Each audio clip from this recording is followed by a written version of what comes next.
Using Pandas for data handling with Python, a demonstration. In this demonstration, I will show you the basics of using Pandas in order to interact with data frames and datasets more generally. The primary reference material for this you can also find on the Learn Python for Research repository, more specifically the To Handling Data Jupyter Notebook. This reference notebook has a very comprehensive collection of examples for almost anything that you would like to do with Pandas. So it's very vital that you have this open as you're trying to solve the Pandas problems. Now there's so much to the Pandas library that it would be too much to show in a demonstration, but just let me give you a brief example. So let's say that we have a data set, and the data set has rain data for the city of Seattle. And we wanted to do some analysis on that data for one reason or another. So what we would do is we would open up our Jupyter notebooks. Generally, I'd like to do two things when it comes to imports. One, I would always start with one of the available lines of code that you can use in order to make sure that the graphs actually will show up in your Jupyter notebook and Jupyter Labs. Here I use this. I use the %pylab inline. There's also one for matplotlib. It boils down to the same thing. You can use whatever you want. So you run that. It says populating the interactive namespace. That just means that any matplotlib figures are going to show up and actually going to be visible in the Jupyter notebook. And second of all, I like to import pandas and numpy. At this point, it's kind of convention to import pandas as PD. So we do import pandas as PD so that we don't have to type up pandas every time. Now, given that you can also use a lot of numpy operations on pandas data frames, it's kind of common for people to also import numpy at the same time. People usually import that as NP. So I do import numpy as NP. Let's say that we have a data set, and this data set is a CSV file, and we've saved it here in the data folder. So let's say it's called Seattle weather something something. Okay, and it's a CSV file. Then we can use pd.read, and then if you don't exactly recall what the function was, again, you can just type out what you know and then click tab. That will bring up the autocomplete, and in this case, we see read CSV. So we can click on that. Then I like to, whenever I have to go in folders, I always like to use the ospath.join. This is just to make sure so that the code will work on Windows and Linux and Mac OS without you having to flip around to the slashes to // or whatever. So you use that, and then we say the data folder. And then here we have this particular file. So if I were to just quickly copy that in, then if I were to run this, then you can see this automatically importing this data set. There's a lot of parameters that go into this read CSV function. In this case, all the defaults will work just fine. So let's say we call this rain df. So we now have this, and then what we can do is if we were to want to inspect this,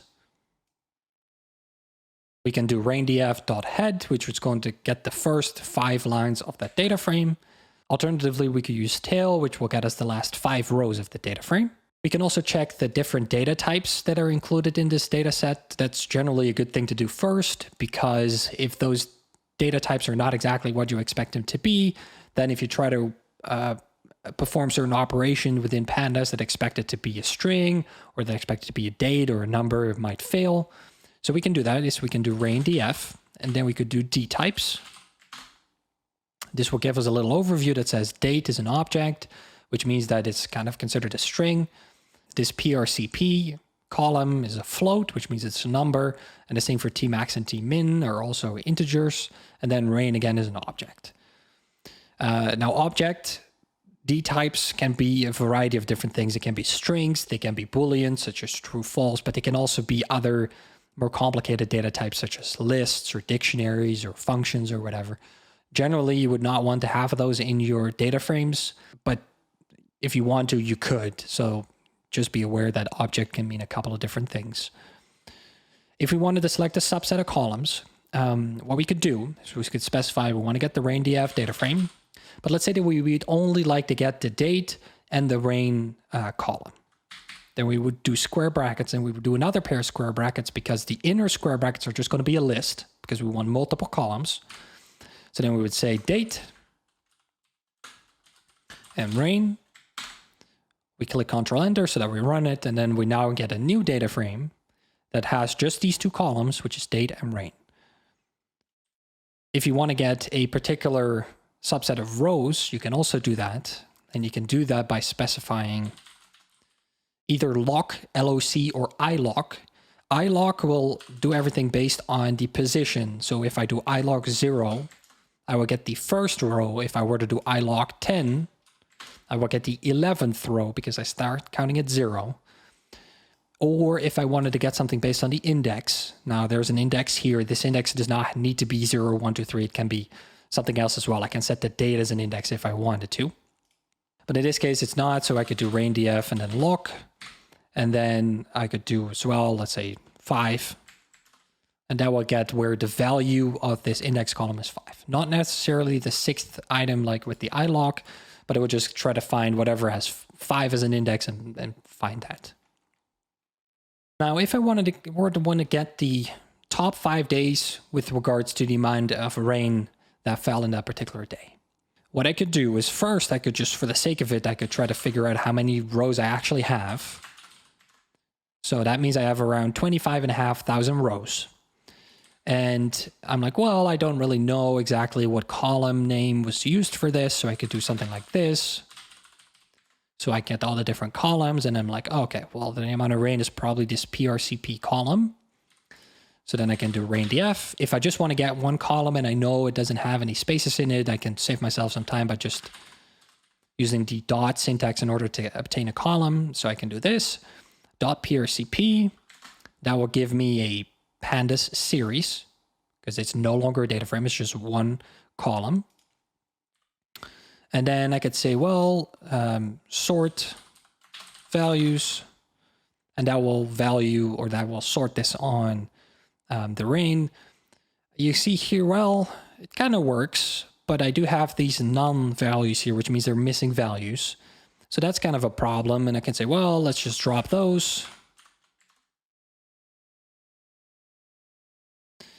And then if I were to say, well, let's just give me the last, let's say I do sort values and then I do ascending equals false so that I flip it around.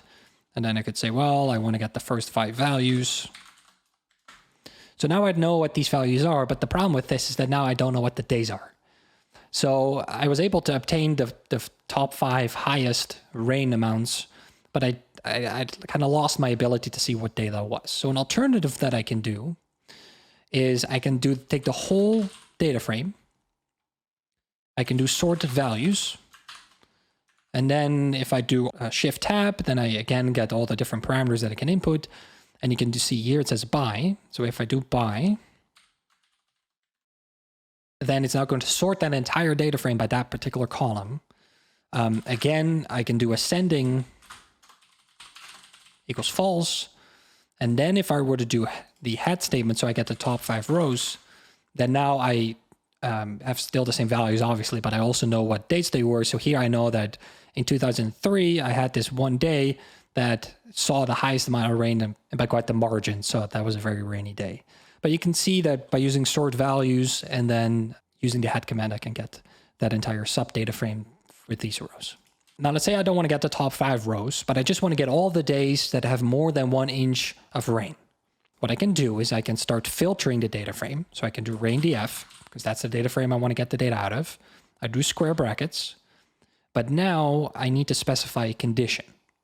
So what I'll do is I'll again say raindf, and then I'll say prcp, because I want to start conditioning on that one column. And then I say that needs to be larger than 1. And then I click Control Enter, it's going to run.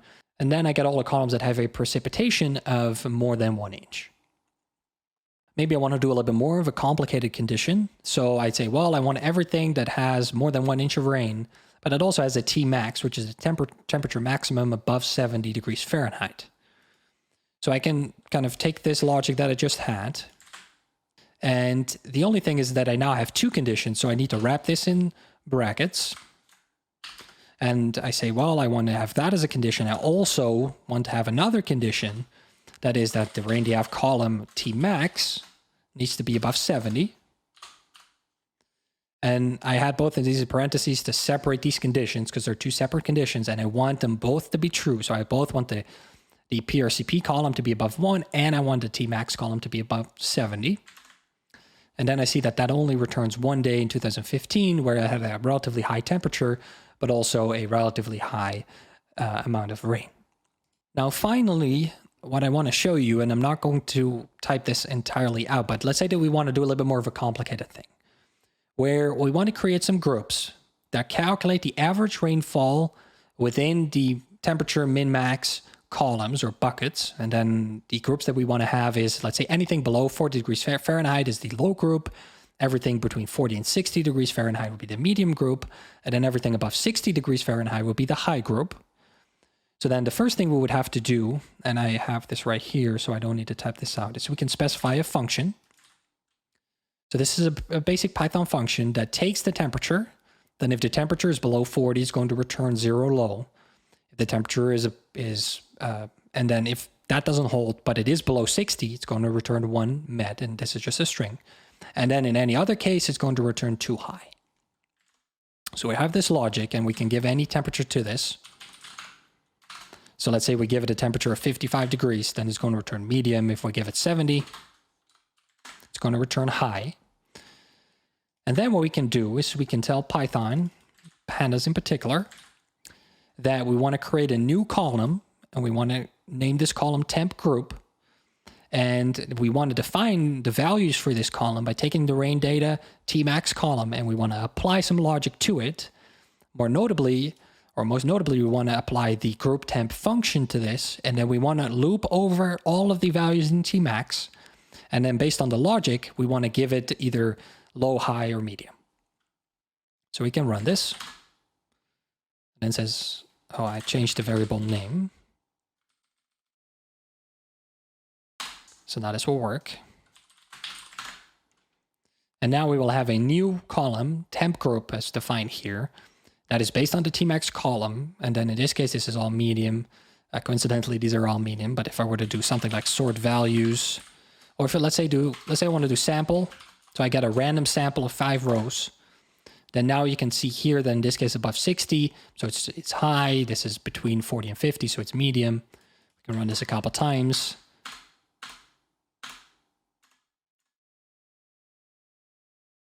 And then here you see we have a low temperature. It doesn't really get that cold here in Seattle, so that's why that there's not that many observations there. So we have created this. Now, if we want to get the average amount of rainfall for these groups, what we can do is we can take the raindf and we do group by, because we want to get the average within each of the groups. We specify the column that we want to group on. In this case, it's going to be temp group. And then we can say we want to get the rainfall column. So we specify that, and then we say mean. So what is this going to do is it's going to create these groups. Then for each of these groups, it's going to calculate the mean for the precipitation column. So we have that right here. And you can see here that on average, most rainfall is whenever it's a medium temperature. And then what we can do is if we want to get a nice graph out of this, we can do the same logic, but we can just add plot. And there we say kind bar. So there we get a bar plot. And then we run this. And then voila, we now have a little graph here that we can see that indeed, if the temperature is low, then we have around 0.8 inches. If it's medium, we have around a little above 0.16. And if the temperature is very high, the amount of rain tends to be relatively low, about a little below 0.04. Now, finally, we can make this more advanced if we want to. So if we want to also get the variance in there, and I have this command right here that I'm just going to copy paste so I don't have to type it out. Then if we were to do the same group by, so we're going to do a group by on temp group. We're going to specify that we're interested in the column with the amount of rain in inches. But now instead of specifying mean, we can also specify ag from aggregate, and we can pass it multiple different types of statistics. So we can say we want the mean, but we also want to get the variance. And now if we plot this, you can see that we now have 2 columns, or 2 bars, I should say, where we have the mean, which is blue, and we also have the variance. When it comes to doing these for inspection purposes, these will do the job, and they're very easy to do because you don't really need to do anything else with external packages. I also have a separate notebook in that same Learn Python for Research repository that shows you a bunch of different ways that you can create visualizations. But this wraps up a very brief demonstration of pandas, and I wish you good luck with solving the problems.